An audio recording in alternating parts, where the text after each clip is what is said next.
Bismillahirrahmanirrahim. Assalamualaikum warahmatullahi wabarakatuh. Innal hamdalillah nahmaduhu wa nasta'inuhu wa nastaghfiruh wa na'udzu billahi min shururi anfusina wa min sayyiati a'malina. Man yahdihillahu fala mudilla lahu wa man yudlil fala hadiya lahu. وأشهد أن لا إله إلا الله وحده لا شريك له وأشهد أن محمدا عبده ورسوله صلى الله عليه وعلى آله وسلم تسليما كثيرا أما بعد اللهم إنا نسألك علما نافعا ونعوذ بك من علم لا ينفع. Ma'asyiral muslimin, ikhwan wa akhwat fillah rahimakumullah. Hari ini adalah hari Ahad, tanggal 13 Rabiul Tsani 1434 Hijriah yang bertepatan dengan tanggal 24 Februari 2013. Insyaallah kita akan melanjutkan kajian kita, yaitu dari kitab Riyadhus Shalihin beserta syarah-syarahnya. Yang lalu kita masih berada di pembahasan tentang haji, yaitu terakhir kita sampai di hadis yang nomor ke 1275, bahwa umrah itu bisa menghapus dosa dan haji yang mabrur tidak ada balasan yang pantas kecuali surga. Sekarang kita masuk pembahasan yang baru lagi, hadis yang berikutnya masih tentang haji. Qala al-Imam an-Nawawi rahimahullahu ta'ala wa an Aisyah radhiyallahu ta'ala anha annaha qalat qultu ya Rasulullah naral jihada afdalal amal afala nujahid faqala lakunna afdalul jihad hajjun mabrur rawahul Bukhari. Berkata Imam Nawawi, semoga Allah merahmatinya, dari Ibunda Aisyah, semoga Allah meridhoinya, beliau berkata, aku berkata, ya Rasulullah, kami memandang jihad adalah merupakan amalan yang paling afdal. Apakah boleh kami ikut jihad? Kemudian jawaban Rasulullah sallallahu alaihi wasallam, untuk kalian kaum perempuan ada jihad yang paling afdol, yaitu haji yang mabrur. Hadis riwayat Al-Imam Al-Bukhari rahimahullahu taala. Kita lihat di sini, ikhwan wa akhwat fillah rahimakumullah, bagaimana semangat para sahabat zaman dahulu.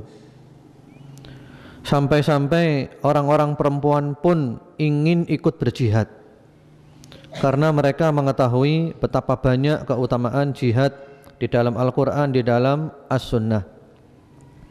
Karena itu nanti setelah haji selesai ini pembahasannya masalah jihad di dalam kitab Riyadhus Shalihin.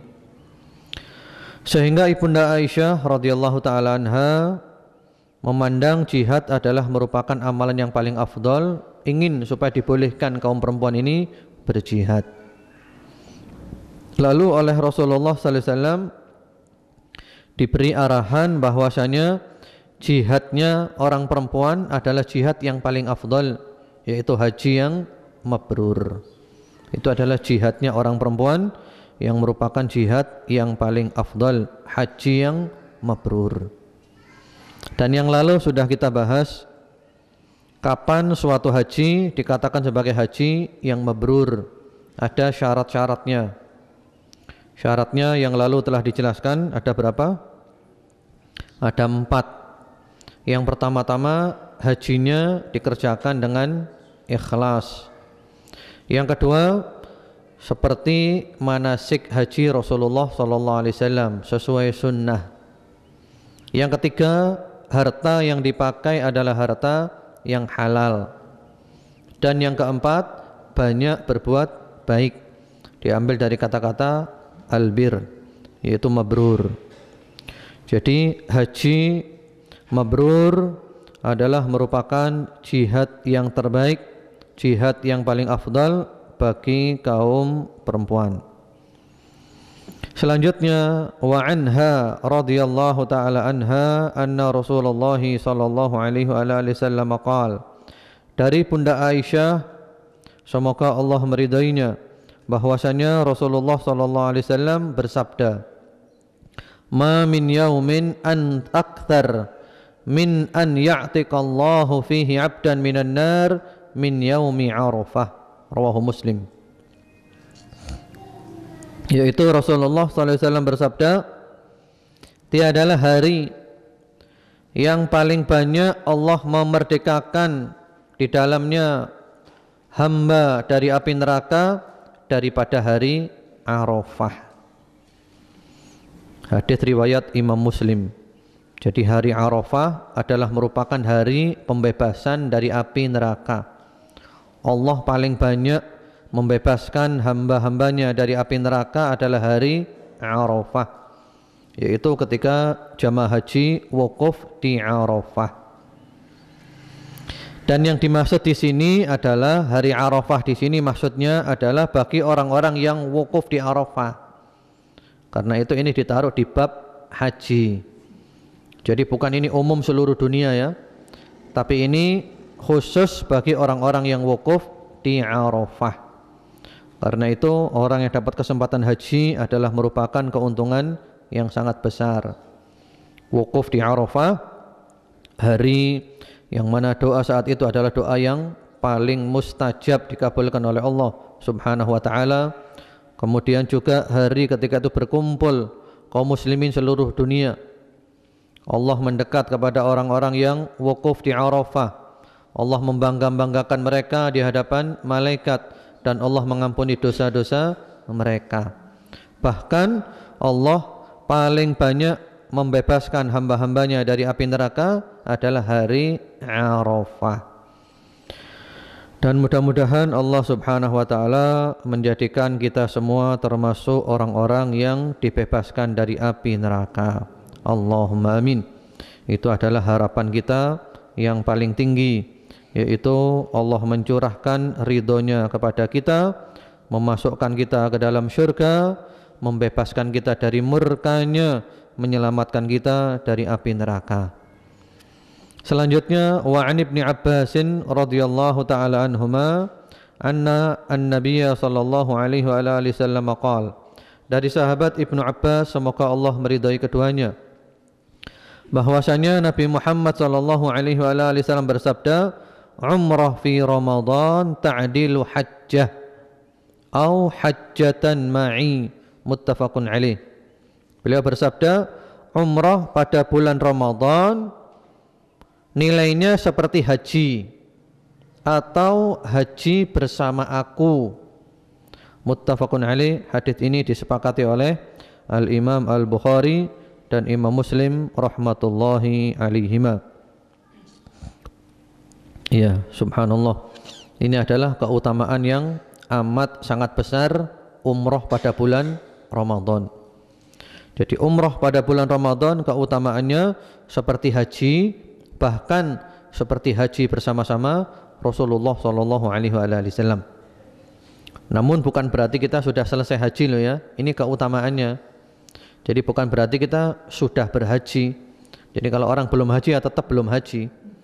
Yang dibicarakan adalah keutamaannya seperti haji, bahkan haji bersama-sama Rasulullah sallallahu alaihi wasallam, karena bertepatan dengan bulan yang mulia, bertepatan dengan waktu yang mulia. Namun demikian, untuk saat ini umroh pada bulan Ramadan itu terlalu ramai, sangat penuh, terutama 10 hari terakhir.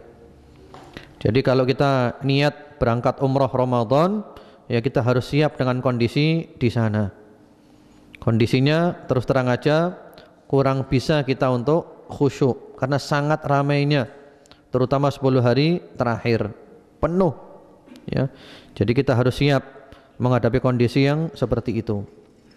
Apalagi untuk i'tikaf, kalau kita tidak dengan rombongan sulit untuk mendapatkan tempat.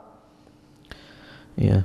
Jadi ini adalah tentang keutamaan umrah pada bulan Ramadan seperti haji, bahkan haji bersama-sama Nabi Muhammad sallallahu alaihi wa ala alihi wasallam. Selanjutnya, wa anhu radhiyallahu taala anhu anna imra'atan qalat.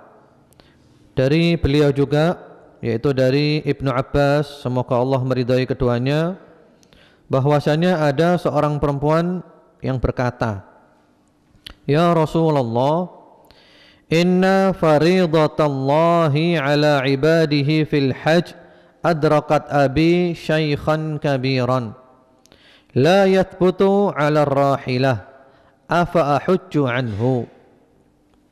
Ada seorang sahabat wanita datang kepada Rasulullah sallallahu alaihi wasallam lalu bertanya, "Wahai Rasulullah, sesungguhnya kewajiban Allah kepada hamba-hambanya tentang haji itu sampai kepada ayahku dalam keadaan sudah sangat tua."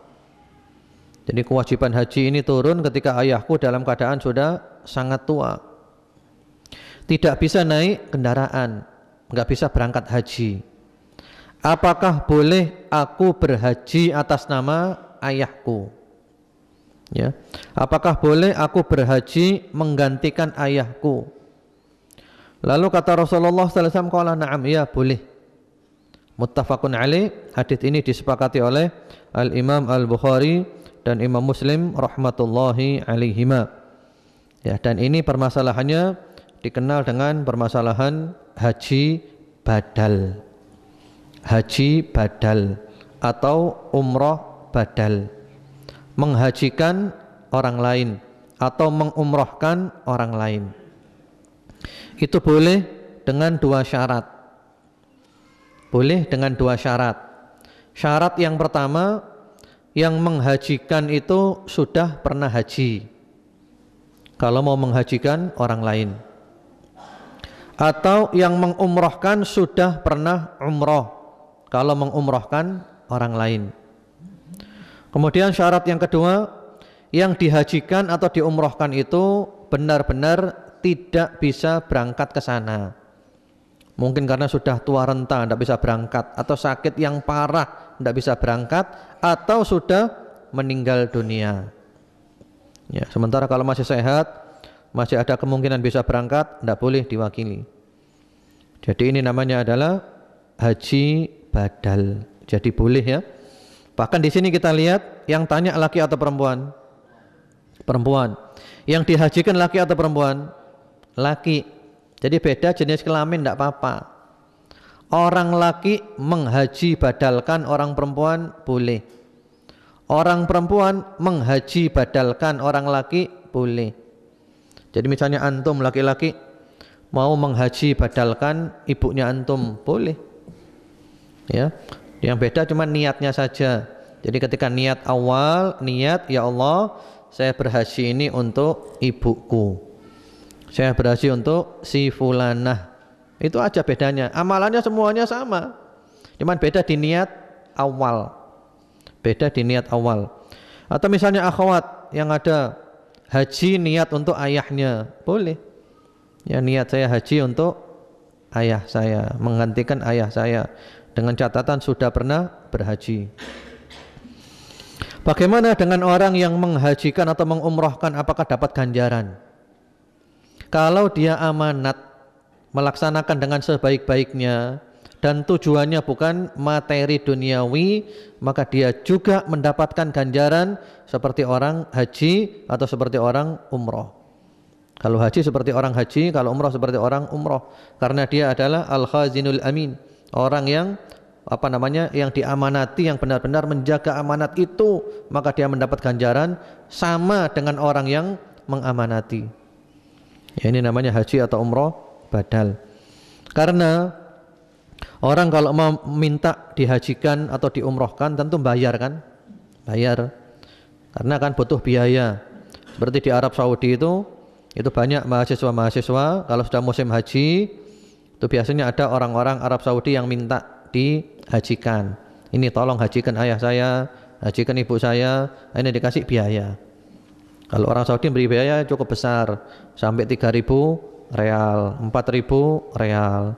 Nah sekarang kembali kepada niat kita. Apakah niat kita ingin mendapatkan uang itu? Ataukah niat kita memang kepingin pergi haji, ingin berada di Arafah, ingin berada di Mina, Musdalifah, Masjidil Haram, dan yang lainnya.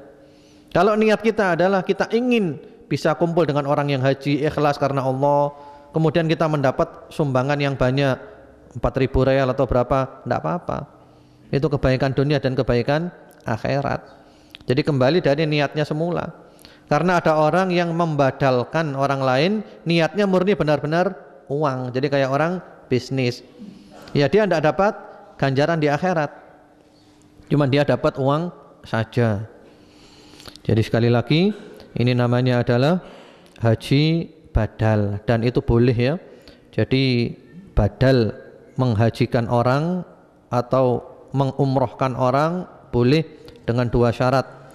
Syarat yang pertama, yang menghajikan sudah pernah haji ya, atau yang mengumrohkan sudah pernah umroh. Kemudian yang kedua, yang dihajikan atau diumrohkan itu benar-benar tidak bisa berangkat ke sana karena sudah tua atau karena sakit atau bahkan sudah meninggal dunia. Tapi kalau masih sehat ya tidak boleh. Kemudian selanjutnya, wa an Laqit bin Amir radhiyallahu taala anhu annahu atan nabiyya sallallahu alaihi wa alihi wasallam faqala, dari sahabat Laqit bin Amir semoga Allah meridainya, bahwasanya beliau datang kepada Nabi Muhammad sallallahu alaihi wa alihi wasallam lalu beliau berkata, inna abi syaikhun kabirun la yastati'ul hajja walal umra walal dha'n. Ya Rasulullah, sesungguhnya ayahku sudah dalam keadaan tua, tidak bisa berangkat haji, tidak bisa berangkat umrah, tidak bisa mengadakan perjalanan ke sana. Qala, kata Rasulullah sallallahu alaihi wasallam, hujja an abika wa'tamir. Hajilah untuk ayahmu dan umrohlah untuk ayahmu. Rawahu Abu Dawud wa Tirmidzi wa qala haditsun hasanun sahih. Hadis ini diriwayatkan oleh Abu Dawud dan At-Tirmidzi dan beliau mengatakan hadis ini hasanun sahih. Syekh Salim Al-Hilali hafizahullah taala di dalam syarahnya Bahjatun Nadhirin mengatakan sanadnya adalah sahih. Jadi ini sama dengan tadi ya. Ini namanya adalah haji dan umrah badal.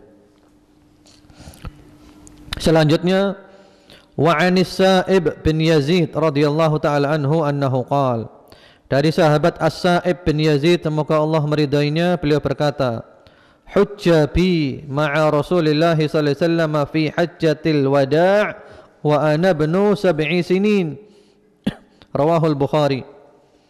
Aku diajak haji ya bersama-sama Rasulullah sallallahu alaihi wasallam pada waktu hajjatul wada', ketika itu umurku masih 7 tahun. Hadis riwayat Imam Al-Bukhari. Jadi haji Rasulullah SAW haji berapa kali? Cuma sekali ya, hajjatul wada, haji perpisahan. Karena kenapa Rasulullah kok haji cuma sekali dan ditunda sampai tahun ke-10 ya? Kenapa? Sebenarnya Rasulullah itu menunda ada sebabnya. Yang pertama-tama karena beliau hijrah ke Madinah dan Mekah dikuasai oleh orang kafir, orang musyrik. Dan Mekah baru ditaklukkan tahun keberapa?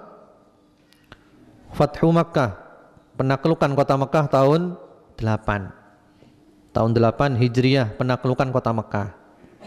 Nah, tahun ke-9 Rasulullah tidak berangkat haji. Tidak berangkat haji. Diwakilkan kepada sahabat Abu Bakar As-Siddiq radhiyallahu taala anhu dan sahabat Ali bin Abi Thalib radhiyallahu taala untuk menjadi Amirul Hajj. Sahabat Abu Bakar dibantu dengan sahabat Ali membawa rombongan kaum muslimin. Kenapa Rasulullah tidak haji? Karena waktu itu di Mekah masih ada orang-orang musyrik. Masih ada orang-orang musyrik.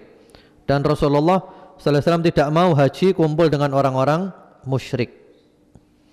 Dan ternyata pada tahun itu juga turun firman Allah Subhanahu wa taala, innamal musyrikuna najasun fala yaqrabul masjidal harama ba'da 'amihim hadza. Orang musyrik najis, tidak boleh mendekati Masjidil Haram setelah tahun ini. Jadi tahun 9 adalah tahun terakhir bagi orang-orang musyrik. Setelah itu enggak boleh lagi mereka masuk ke tanah suci Mekah dan Madinah, diusir. Nah, barulah tahun ke-10 sudah bersih dari orang-orang musyrik, Rasulullah SAW memimpin haji. Dan kemudian setelah itu kurang lebih 80 hari beliau meninggal dunia, sehingga dinamakan Hajjatul Wada', haji perpisahannya Rasulullah SAW, yang diikuti oleh 100.000 sahabat lebih, dan beliau memberikan tausiah, wasiat-wasiat yang sangat penting kepada para sahabat yang ikut saat itu. Jadi di sini subhanallah, waktu itu ada anak kecil umur 7 tahun diajak haji. Ya, tidak disebutkan yang ngajak siapa, mungkin ayahnya atau keluarganya atau ibunya, pokoknya diajak haji. Umurnya 7 tahun. Sehingga para ulama memberikan hukum bahwasanya anak kecil haji walaupun belum balik, hajinya adalah sah. Tapi ganjarannya untuk orang tuanya. Dan anak itu kalau sudah balik masih harus wajib haji. Belum gugur kewajiban hajinya. Sebagaimana sabda Rasulullah SAW, ayyuma ghulamin hajja bihi ahluh thumma balagha fa'ali hajjatun ukhra. Anak kecil yang haji bersama keluarganya kemudian balik, maka wajib haji lagi. Jadi hajinya dia belum menggugurkan kewajiban haji, tapi hajinya sah. Hajinya sah. Namun haji dengan anak kecil itu repot loh. Repot. Karena apa? Ya harus mengikuti aturan-aturan haji. Termasuk kalau anak laki ya diberi pakaian ihram, diniatkan, diajari talbiyah, kemudian juga diajak tawaf, diajak juga sa'i, diajak ya ke Mina, ke Musdalifah, ke Arafah, repot. Jadi membawa anak haji itu tidak gampang. Jadi di sini bahwasanya anak kecil belum balik haji, hajinya sah. Tapi masih belum menggugurkan kewajiban hajinya, dia masih wajib haji kalau sudah balik, kalau mampu. Dan diperjelas oleh hadis yang berikutnya, wa an Ibnu Abbas radhiyallahu taala anhuma anna Nabiyya sallallahu alaihi wasallam laqiya rakban birrauha faqala manil qaum. Dari sahabat Ibnu Abbas, semoga Allah meridai keduanya, bahwasanya Nabi Muhammad SAW bertemu dengan rombongan di daerah Rauha. Ya, Rauha. Rauha itu ya, di sini disebutkan antara daerah Fur' dengan Madinah. Rasulullah bertemu dengan rombongan ini. Kemudian Rasulullah bertanya, siapa kaum ini? Siapa kalian? Siapa kalian? Jadi tidak saling mengenal. Rasulullah tidak mengenal mereka, ya, sehingga Rasulullah tanya, siapa kalian? Mereka menjawab, al-muslimun. Qalu al-muslimun, kami adalah orang-orang Islam. Lalu mereka ganti tanya, man anta? Lah kamu siapa? Kemudian Rasulullah SAW menjawab, Rasulullah, aku adalah Rasulullah sallallahu alaihi wasallam. Ini menunjukkan iman yang sangat luar biasa. Tidak pernah ketemu dengan Rasulullah, tidak pernah tahu tentang Rasulullah, cuma tahu tentang Islam, ajaran Islam, ya. Hanya mendengar saja tentang Rasulullah, tidak tahu langsung, tapi mau beriman. Mau beriman. Lalu farafa'at imra'atun sabiyan faqalat ali hadha hajj. Lalu ada seorang perempuan dari rombongan itu yang mengangkat anak kecil sambil mengatakan, apakah anak ini boleh haji ya Rasulullah? Boleh tidak anak ini haji? Ya. Kemudian qala, beliau menjawab, na'am walaki ajrun. Iya boleh, dan ganjarannya untuk kamu. Ganjarannya untuk kamu. Untuk yang membawanya haji, yaitu untuk bapaknya dan ibunya. Rawahu Muslim, diriwayatkan oleh Imam Muslim rahimahullahu taala. Jadi hadis ini memperjelas hadis yang tadi. Dan di sini ada tambahan bahwasanya betapa para sahabat dahulu itu segera beriman. Mendengar tentang Nabi mendengar dakwahnya Nabi, mendengar tentang Islam, langsung iman. Walaupun mereka tidak pernah ketemu Nabi, tidak pernah mengenal Nabi, dan Nabi pun juga tidak pernah mengenal mereka. Kemudian di sini juga ada faedah, boleh kita kalau bertemu orang di jalan, ya, saling kenalan, tidak apa-apa. Ya, siapa kalian? Oh, kami adalah fulan. Siapa kamu? Saling kenalan, tidak apa-apa. Yang penting dengan cara-cara yang syar'i. Kemudian faedahnya sama dengan yang tadi, anak kecil haji, hajinya sah, tapi ganjarannya adalah untuk orang tuanya, untuk bapak dan ibunya. Jadi anak kecil itu kalau beramal, ya, ganjarannya untuk bapak dan ibunya, karena dia ghairu mukallaf, dia belum terkena beban, tidak diwajibkan mengerjakan kewajiban dan juga meninggalkan larangan-larangan. Selanjutnya wa an Anas radhiyallahu ta'ala anhu anna Rasulullah sallallahu alaihi wasallam hajja ala rahlin wa kanat zamilatah, rawahul Bukhari. Dari sahabat Anas, semoga Allah meridainya, bahwasanya Rasulullah sallallahu alaihi wasallam haji dengan menunggang onta, dan di onta itu juga semua bekal-bekalnya dibawa. Hadis riwayat Al-Imam Al-Bukhari rahimahullahu taala. Jadi ini menunjukkan betapa tawaduknya Nabi Muhammad sallallahu alaihi wasallam. Jadi beliau haji naik onta. Sudah naik onta gitu, semua bekalnya ada di onta itu juga. Jadi biasanya kan orang itu membawa onta lain untuk bekal-bekalnya. Rasulullah SAW tidak. Jadi beliau naik onta itu dan semua bekalnya ada di onta itu. Ini menunjukkan sekali lagi tawaduknya Nabi Muhammad sallallahu alaihi wasallam, dan juga bahwasanya haji zaman dulu itu berat. Naik onta, naik kuda, bahkan jalan kaki, kepanasan, kedinginan. Kalau sekarang ini alhamdulillah. Kemudian juga zaman-zaman kakek kita dulu naik dari Indonesia, naik apa? Naik kapal laut. Berapa bulan? 1 bulan, setengah bulan, berat. Kalau kita sekarang ini alhamdulillah, oleh Allah sudah dimudahkan naik pesawat paling-paling 8 jam, 9 jam sudah sampai. Pesawat yang nikmat, ya, sejuk, kemudian juga ada makannya, lengkap sekali. Kemudian berikutnya lagi, wa an Ibnu Abbas radhiyallahu taala anhuma annahu qala, dari sahabat Ibnu Abbas, semoga Allah meridai keduanya, beliau berkata, kanat ukat wa mijannah wa dzul majaz aswaqan fil jahiliyah. Bahwasanya ukat, mijannah dan dzul majaz adalah merupakan pasar-pasar pada zaman jahiliyah. Jadi ada pasar, ya, namanya pasar ukat, pasar mijannah, pasar dzul majaz. Fata'athamu an yattajiru fil mawasim. Mereka tidak berani berdagang pada waktu musim haji, takut berdosa. Jadi kalau musim haji mereka tidak berani berdagang karena sedang dalam keadaan haji, ya, takut berdosa. Fanazalat laisa alaikum junahun an tabtaghu fadlan min rabbikum. Al-Baqarah 198. Lalu turun ayat ini, tidak mengapa kamu mencari karunia Allah pada waktu haji. Jadi ayat ini menerangkan orang haji sekaligus berdagang itu tidak apa-apa. Orang haji sekaligus bisnis juga tidak apa-apa. Yang penting niatnya semula adalah haji. Bisnis ini hanya untuk, ya, memanfaatkan kesempatan, mungkin untuk mengembalikan modal dan yang lainnya boleh, tidak apa-apa. Tapi tetap niat awalnya adalah haji. Yaitu fi mawasimil hajj, ayat ini turun pada musim-musim haji. Rawahul Bukhari, diriwayatkan oleh Al-Imam Al-Bukhari rahimahullahu taala. Karena itu sekarang dimanfaatkan oleh sebagian kaum muslimin. Kalau haji bawa barang-barang yang banyak untuk dijual di sana. Tidak apa-apa, boleh itu. Yang penting yang dibawa ke sana itu barang-barang yang benar.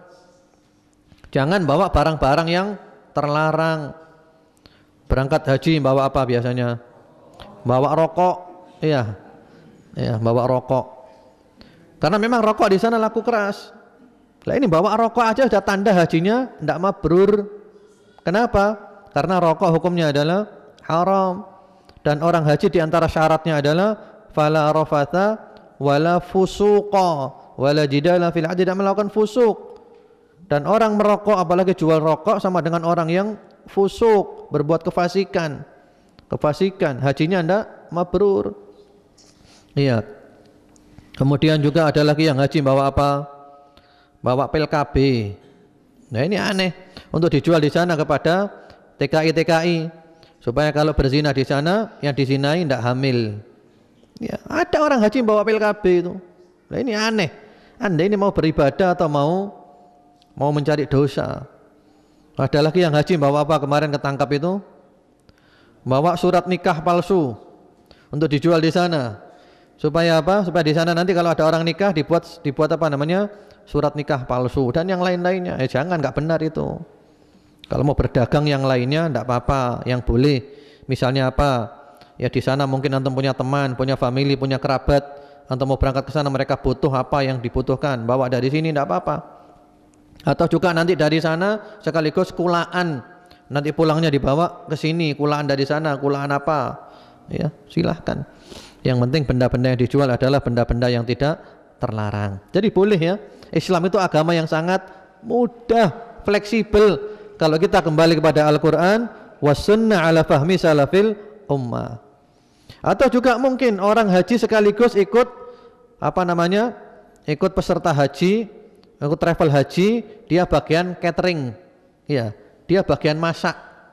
Tapi sekaligus haji tidak apa-apa. Ini kesempatan dalam kesempitan.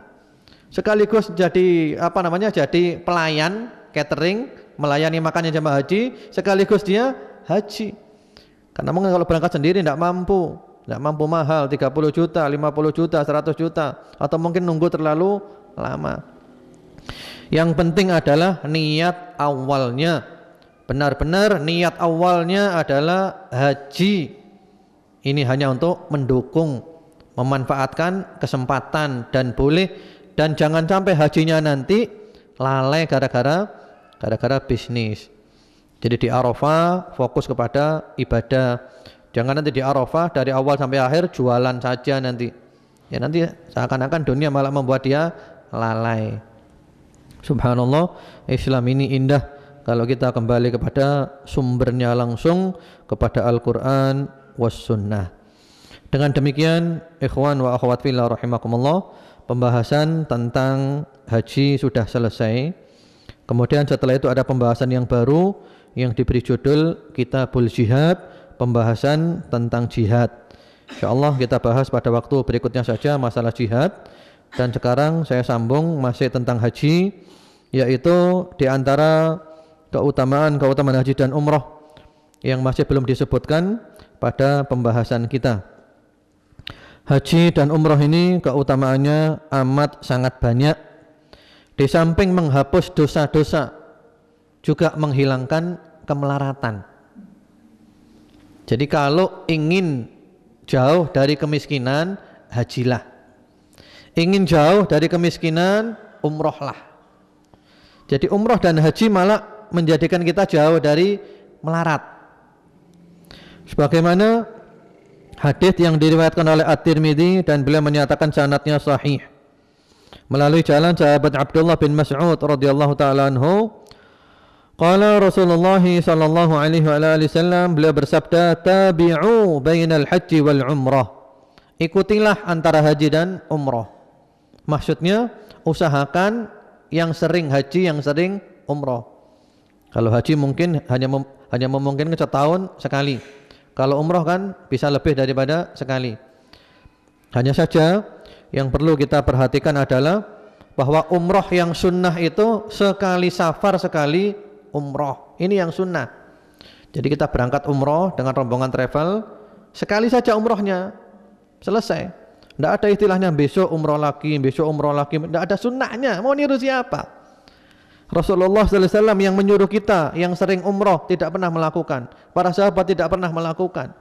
Bahkan Ibunda Aisyah radhiyallahu taala anha, ketika Ibunda Aisyah itu haji bersama Nabi, beliau dalam keadaan haid, sehingga beliau tidak bisa seperti para sahabat yang lain, Setelah selesai haji, Ibunda Aisyah izin, ya Rasulullah, saya kepingin umroh ya Rasulullah. Lalu Ibunda Aisyah ditemani oleh siapa? Ditemani oleh saudaranya yang bernama Abdurrahman. Dan Abdurrahman tidak umroh, cuma menemani Ibunda Aisyah. Yang umroh cuma Ibunda Aisyah. Karena ini kasus, jadi Ibunda Aisyah belum sempat melakukan umroh dengan sempurna. Ya. Seandainya disunnahkan kita memperbanyak umroh ketika di Mekah, nah buat apa Abdurrahman itu hanya menemani Aisyah? Terus lebih baik umroh sekalian kan? Iya. Jadi umroh lagi itu setelah berada di Mekah tidak ada sunnahnya. Tidak ada sunnahnya, kita ngikuti sunnah. Ulama yang mengatakan yang sering umroh di Mekah pun bukan umroh tiap hari. Bukan umroh tiap hari. Umrohnya kapan? Umrohnya itu kira-kira kalau rambutnya sudah tumbuh. Karena ketika umroh kan rambut itu dicukurkan orang lagi, cukur habis ya dengan cilet. Yaitu idza hammama ra'sahu, apabila kepalanya sudah mulai menghitam, rambutnya sudah tumbuh lagi. Yang mana kurang lebih waktunya itu sekitar 10 hari. Ya, 10 hari. Yang mana kalau kita tidak mungkin sudah pulang 10 hari itu. Dan itu pun juga tidak ada sunnahnya. Yang sunnah itu adalah sekali safar, sekali umroh. Kapan-kapan ada rezeki, berangkat lagi, umroh lagi. Kewajiban kita adalah menjelaskan. Orang mau, alhamdulillah, tidak mau ya sudah. Karena orang Indonesia suka memanfaatkan kesempatan. Kalau sudah berada di sana itu umrohnya berkali-kali. Ya, hari ini umroh, besok umroh lagi untuk bapaknya, besoknya lagi umroh untuk ibunya, besoknya lagi umroh untuk keponakannya, besoknya, sehingga sekali safar, wah saya sudah umroh 10 kali tadi. Ya Anda capek, tidak dapat apa-apa. Ngikuti siapa? Iya. Sehingga Syekh Utsaimin rahimahullahu taala mengatakan ada cerita lucu.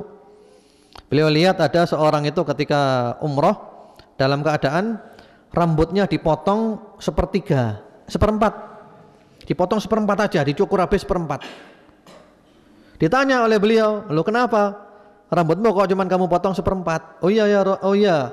Syekh, ini saya umroh, ini umroh saya ini. Nah besok saya umroh lagi untuk bapak saya ini yang sebelah sini. Besoknya lagi untuk ibu yang sebelah sini. Besoknya lagi untuk siapa yang sebelah sini. Jadi sempurna.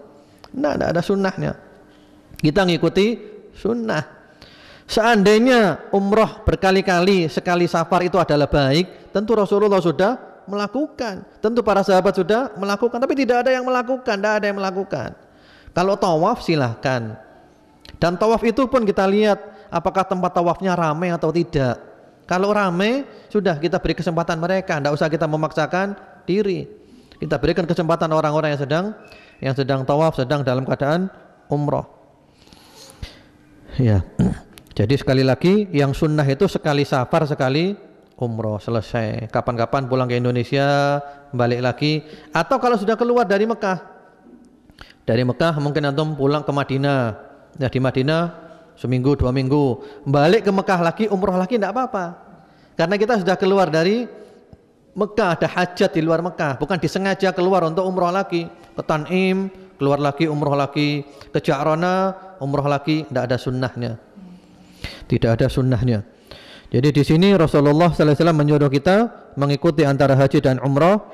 Yang sering haji sering umrah. Kenapa? Fa innahuma yanfiyanil faqra wadz-dzunuba kama yanfil kiru khabathal hadidi wadz-dzahabi wal fiddah. Karena keduanya haji dan umrah itu bisa menghilangkan kemelaratan dan dosa. Menghilangkan kemelaratan dan dosa. Seperti apa? Seperti api yang panas bisa menghilangkan kotorannya besi, kotorannya emas, dan kotorannya perak. Jadi logam-logam itu kalau dipanaskan kan menjadi bersih. Demikian pula orang yang haji dan umroh itu bersih dari kemelaratan dan bersih daripada dosa. Jadi di antara resep supaya kita bersih dari dosa, supaya kita jauh dari kemelaratan, haji dan umroh. Tidak ada ceritanya orang haji, orang umroh kemudian jatuh miskin, tidak ada. Kecuali kalau haji dan umroh dia berlebih-lebihan, melampaui batas. Ya, nanti sebelum berangkat mengadakan acara berhari-hari. Ya. Kemudian ketika di sana beli oleh-oleh yang banyak. Nanti ketika pulang juga mengadakan acara berhari-hari. Sehingga biaya untuk acara-acara dan oleh-oleh ini lebih banyak daripada biayanya umroh, lebih banyak daripada biayanya haji. Bahkan ada sebagian masyarakat kalau pulang dari haji itu di rumahnya ngadakan acara 40 hari. Subhanallah, 40 hari acaranya habis berapa juta. Apalagi satu hari satu sapi. Allahu Akbar. 40 hari 40 sapi. Itu bisa untuk haji orang 40 itu. Kemudian juga di antara keutamaan haji dan umrah ketika orang bertalbiyah, Rasulullah sallallahu alaihi wasallam mengatakan, "Ma min muslimin yulabbi illa labba man an yaminihi wa shimalihi min hajarin aw syajarin aw madarin." Sahih At-Tirmidzi. Tiadalah seorang muslim yang bertalbiyah, ya, mengucapkan labbaik Allahumma labbaik labbaik la syarika laka labbaik innal hamda wan ni'mata laka wal mulk la syarika lak.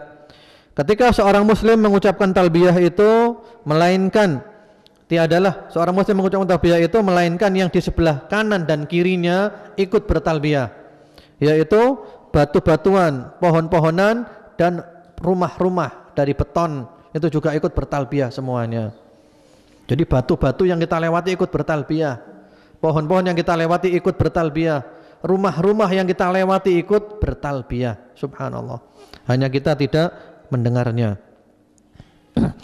Kemudian di dalam Sahihul Jami' disebutkan pula ma'ahhala ay ma labba mulabbin wala kabbara mukabbirin qad illa busyira fil jannah. Tiadalah seorang yang bertalbiyah atau bertakbir melainkan diberi kabar gembira dengan syurga. Jadi ketika kita bertalbiyah diberi kabar gembira, kau adalah ahlul jannah. Kabar gembira untukmu dengan jannah. Ya, diberi kabar gembira dengan syurga. Kemudian juga ada sebuah hadis yang agak panjang yang sanadnya dinyatakan hasan oleh para ulama, sebagaimana disebutkan di dalam Sahihul Jami', yaitu sabda Rasulullah sallallahu alaihi wasallam, "Amma khurujuka min baitika ta'ummul bait al-haram fa inna laka bikulli wat'atin tatauha rahilatuka yaktubullahu laka biha hasanah wa yamhu 'anka biha sayyi'ah." Jadi orang yang haji, wahai orang haji, ketika kamu keluar dari rumahmu menuju Baitullah, tanah suci, maka setiap langkah kendaraanmu, kalau dulu kan naik onta, setiap langkah ontamu itu, ya, satu langkah Allah mencatat untukmu satu kebaikan dan Allah menghapus darimu satu keburukan, satu langkah. Ini kalau dari Indonesia kita naik onta, kira-kira berapa langkah? Berapa langkah kira-kira? Ya kita tinggal ngitung aja. Berapa juta langkah? Berarti perjalanan kita dari Indonesia menuju Mekah itu berapa juta kebaikan kita dapatkan dan berapa juta dosa dihapuskan oleh Allah Subhanahu wa taala, diampuni oleh Allah Subhanahu wa taala.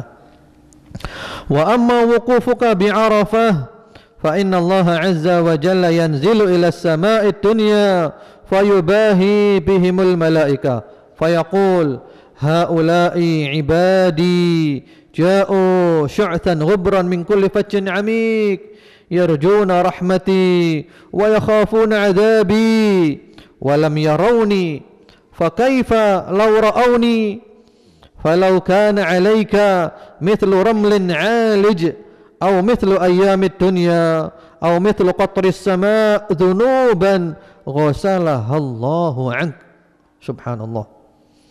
Adapun wukufmu di Arafah, ya, ini ketika orang haji wukuf di Arafah, maka sesungguhnya Allah Azza wa Jalla turun ke langit dunia dan membangga-banggakan mereka yang wukuf di hadapan malaikat. Allah mengatakan kepada para malaikat, wahai malaikat, mereka ini adalah hamba-hambaku. Mereka datang dalam keadaan rambutnya kusut, tubuhnya penuh dengan debu. Mereka datang dari segala penjuru yang jauh. Wahai malaikat, mereka ini mengharapkan rahmatku dan mereka takut azabku, padahal mereka tidak pernah melihat aku. Bagaimana kalau sekiranya mereka melihat aku? Lalu apa kata Rasulullah sallallahu alaihi wasallam? Sekiranya kamu mempunyai dosa, ya, sekiranya kamu punya dosa sebanyak pasir yang menumpuk atau sebanyak jumlah hari-hari di dunia atau sebanyak tetesan air hujan, maka semua dosamu itu akan dicuci bersih oleh Allah Subhanahu wa taala. Allahu Akbar. Ini pengibaratan yang sangat mendalam loh ya. Diibaratkan dosa yang banyak itu seperti pasir yang menumpuk dan tidak diterangkan tumpukannya seberapa banyak. Kalau ada tumpukan pasir, kira-kira berapa jumlahnya pasir itu? Berapa jumlahnya? Mungkin miliaran kan? Atau seperti jumlah bilangan hari-hari di dunia. Jadi dunia semenjak Allah menciptakan sampai kiamat nanti, jumlah hari-harinya itu berapa? Berapa miliar hari? Atau sebanyak jumlah tetesan air hujan. Hujan ketika kota Malang hujan, jumlah air yang menetes berapa? Jadi kata Rasulullah sallallahu alaihi wasallam, sebanyak itu dosa kita dicuci semuanya oleh Allah Subhanahu wa taala, bersih dari dosa. Yang penting memenuhi syaratnya. Wa amma ramyukal jimar fa innahu madkhur. Ketika kamu melempar jumrah, maka itu adalah simpanan, madkhur lak, simpanan pahala. Kita nyimpan pahala. Pahala yang tersimpan. Wa amma halquka sya'rak fa inna laka bikulli sya'ratin tasqutu hasanah. Adapun ketika kamu mencukur rambutmu, halak, mencukur bersih ya orang laki, dicukur rambutnya bersih, maka setiap rambut yang jatuh itu dinilai satu kebaikan. Berapa jumlahnya rambut dicukur bersih? Karena itu kalau kita haji, umroh, jangan tanggung-tanggung, orang laki cukur bersih rambutnya dengan silet, ya, halak namanya, bersih.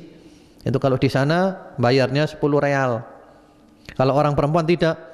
Kalau orang perempuan cukup dipotong seruas ujung jari, ya, dari beberapa bagian rambutnya. Seruas ujung jari saja dari beberapa bagian rambutnya. Jadi setiap helai rambut itu ditulis kebaikan. Fa idza tafta bil bait kharajat dunubuka kayum waladatka ummuk. Apabila kamu tawaf, maka keluar dosa-dosamu seperti baru dilahirkan oleh ibumu. Subhanallah. Jadi sepertinya masih banyak lagi. Saya kira itu aja cukup tentang keutamaan haji dan umrah. Mudah-mudahan Allah Subhanahu wa taala menjadikan kita mudah untuk pergi ke Baitullah, pergi haji, pergi umrah ke Madinah, berziarah ke masjidnya Rasulullah sallallahu alaihi wasallam, dimudahkan semuanya. Baik yang sudah pernah berangkat ataupun yang belum pernah berangkat. Allahumma amin. Karena haji dan umrah itu panggilan ya. Kalau sudah dimudahkan oleh Allah, begitu terasa mudah. Yang tidak masuk akal pun benar-benar terjadi. Berapa banyak orang yang secara perhitungan materi ya, kayaknya tidak mungkin berangkat. Tapi ternyata dimudahkan oleh Allah, ngurusnya lancar, cepat segera berangkat. Karena itu yang penting adalah kita selalu berdoa. Doa terus mohon kepada Allah, ya. Doa terus mohon kepada Allah, ya. Di antara doanya redaksinya ya redaksi bebas ya. Mungkin sekedar contoh saja. Allahumma salli ala Muhammad wa ala ali Muhammad. Ya Rabb, warzuqni al-hajja wal umrah waz ziyarah. Ya. Allahumma salli ala Muhammad wa ala ali Muhammad. Wahai Rabb, berilah hamba haji, berilah hamba rezeki untuk haji, umrah dan ziarah ke Madinah, ke masjidnya Rasulullah sallallahu alaihi wasallam. Terus doa kepada Allah. Jadi hati kita benar-benar kita gantung di Mekah.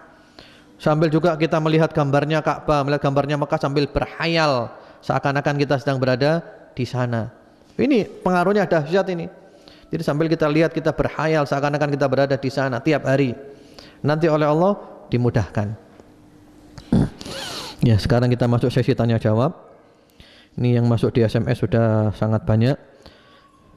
Saya pilih yang sesuai dengan materi.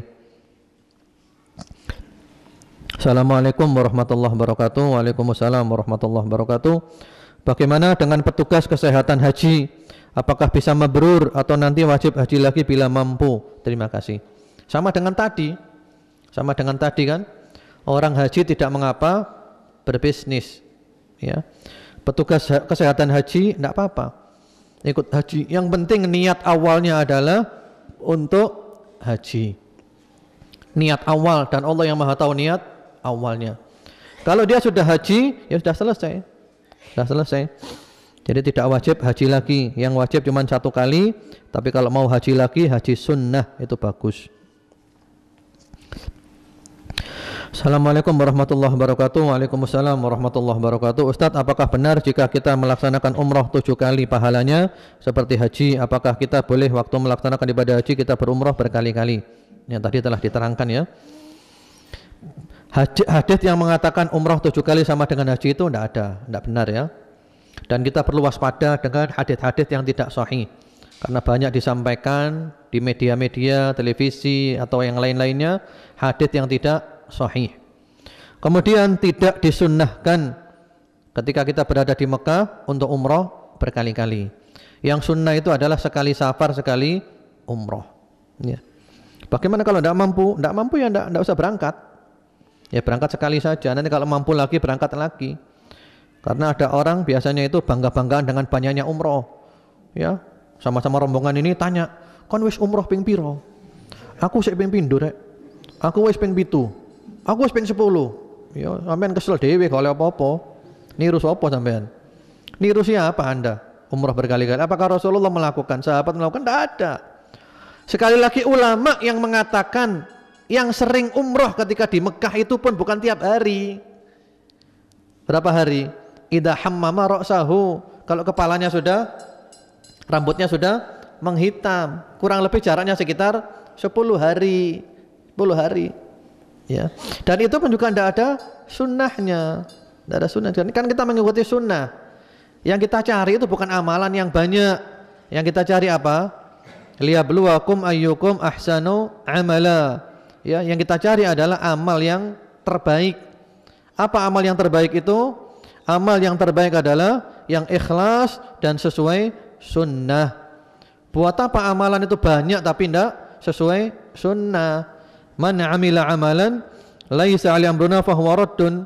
Orang mengamalkan suatu amalan enggak ada perintahnya, enggak ada contohnya, enggak ada ajarannya, maka amalannya tertolak.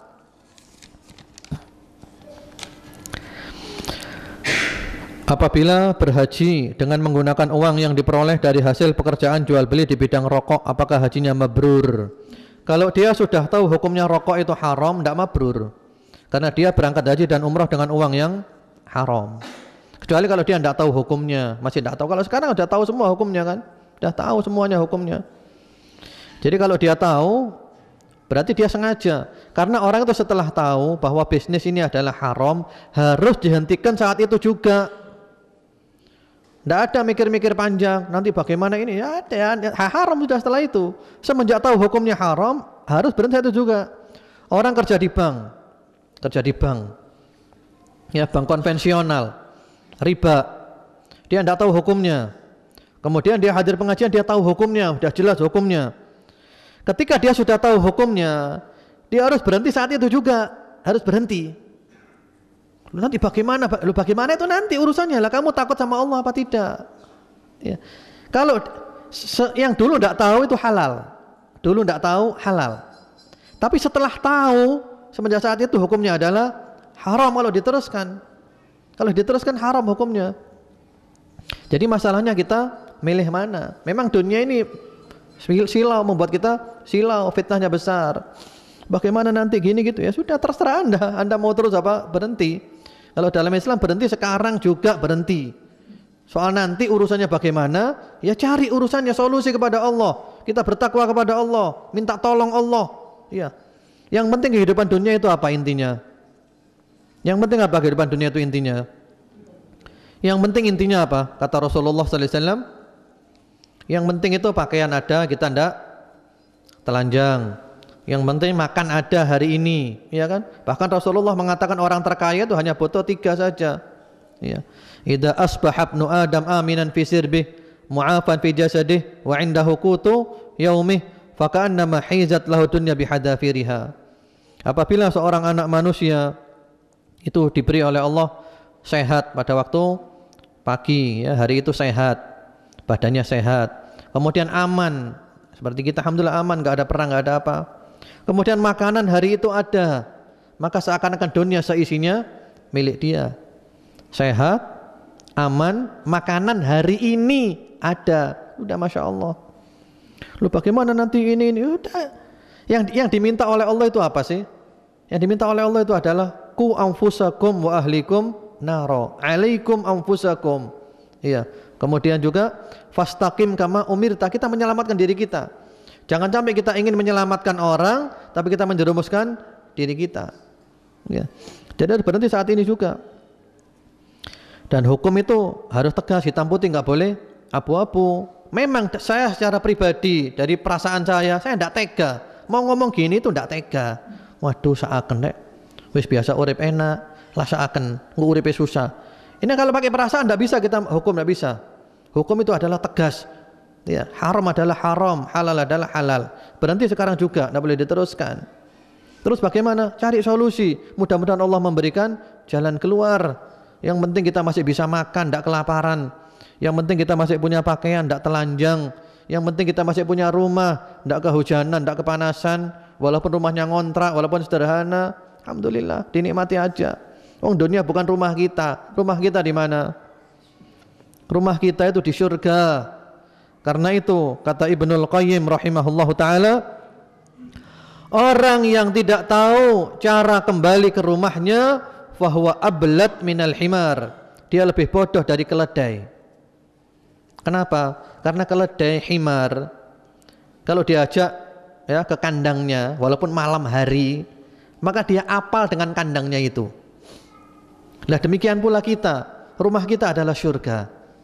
Dan sekarang kita lagi keluar dari rumah kita. Sekarang kita harus pulang ke rumah kita lagi. Jangan sampai jalannya kesasar. Kalau jalan kita kesasar, tidak bisa pulang ke rumah kita, berarti kita lebih bodoh daripada keledai. Rumah kita ini surga. Mari kita menuju jalannya ke rumah kita lagi. Kalau keliru namanya masuk neraka, tidak masuk ke dalam surga. Memang sekali lagi, harta yang haram itu adalah fitnah. Dunia ini adalah fitnah. Jangan sampai kita terlena. Ya, umur kita ini pendek, kita tidak tahu kapan mati. Antum bisa jamin tidak kapan mati antum? Mungkin kita nunda, saya tobat nanti 10 hari lagi. Ternyata nanti malam mati. Ya. Apalagi juga sudah tahu hukumnya haram, diteruskan ya haram. Kita makan haram, kita beri anak istri haram, kita doa nggak dikabulkan oleh Allah. Ya. Berhenti sekarang juga.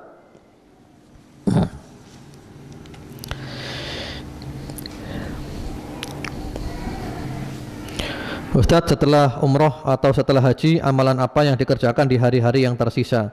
Amalannya adalah umum, yang banyak beramal soleh. Terutama jangan menyia-nyiakan 4 waktu. Waktu yang pertama adalah sebelum subuh sampai subuh. Usahakan bangun malam tahajud. Kemudian juga waktu yang kedua setelah subuh sampai matahari terbit. Usahakan di masjid, tidak pulang. Ya dzikir, kemudian sholat isyraq. Kemudian yang kedua menjelang maghrib sampai maghrib. Kemudian yang ketiga antara maghrib sampai isya. Ini waktu-waktu istimewa. Ya pokoknya di sana kita manfaatkan dengan baik waktunya. Ibadah, baca Al-Quran, berdoa, kesempatan kita berada di tempat-tempat yang hebat. Kita di sana kan cuma sebentar, 40 hari paling ONH biasa. Setelah itu kita ke Indonesia. Berapa lama di Indonesia? Lama. Jadi yang sebentar kita manfaatkan. Memang kadang masuk penyakit dalam diri kita, penyakit bosan. Penyakit bosan, penyakit malas, ya resepnya harus dilawan. Saya di sini cuma sebentar saja. Ya, bab haji badal, ayah anak Islam di KTP. Selama saya berkumpul dengan beliau, belum pernah saya melihat beliau sholat hingga beliau wafat. Apa ada manfaat bila saya mengajikan ayah saya? Bagaimana hukumnya bila sudah kami hajikan pada waktu yang lalu? Jazakumullah katsiran. Ya wa iyyakum. Menurut pendapat yang kuat di antara pendapat para ulama bahwa tarikus sholat, orang meninggalkan sholat itu hukumnya adalah kafir. Terlalu banyak hadisnya, terlalu banyak riwayatnya. Orang meninggalkan sholat itu kafir. Ya enggak, ya sudah, didoakan enggak boleh, dihajikan enggak boleh. Biar nanti aja ketemu di keputusannya Allah Subhanahu wa taala. Yang jelas orang mati dalam keadaan meninggalkan sholat, matinya adalah mati kafir.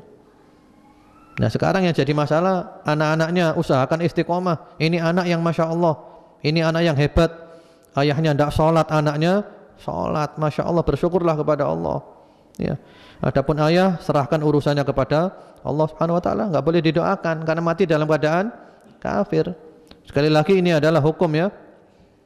Dan para ulama Syekhuna juga punya kitab masalah hukum orang meninggalkan sholat. Termasuk Syekh Abdul Hasan Al-Ma'ribi punya kitab tebal sekitar 500 halaman khusus bahas hukum orang meninggalkan sholat dengan dalil-dalil dari Al-Quran, dari Sunnah, dari Salafus Soleh, semuanya dibahas lengkap. Kesimpulannya hukumnya adalah kafir. Kesimpulannya hukumnya kafir. Ini sebenarnya pertanyaan yang masuk ini cukup banyak. Di SMS saya ini puluhan yang masuk. Kemudian juga kertas-kertas yang lainnya. Mohon maaf kalau belum bisa terjawab. Waktu kita terbatas. Mudah-mudahan di waktu yang lainnya kita bisa bahas lagi. Semoga kajian kita ini bermanfaat. Allah menjadikan kita istiqamah dan umur kita ditutup dengan husnul khatimah. Allahumma amin. Subhanakallahumma bihamdika asyhadu an la ilaha illa anta astaghfiruka wa atubu ilaik. Assalamualaikum warahmatullahi wabarakatuh.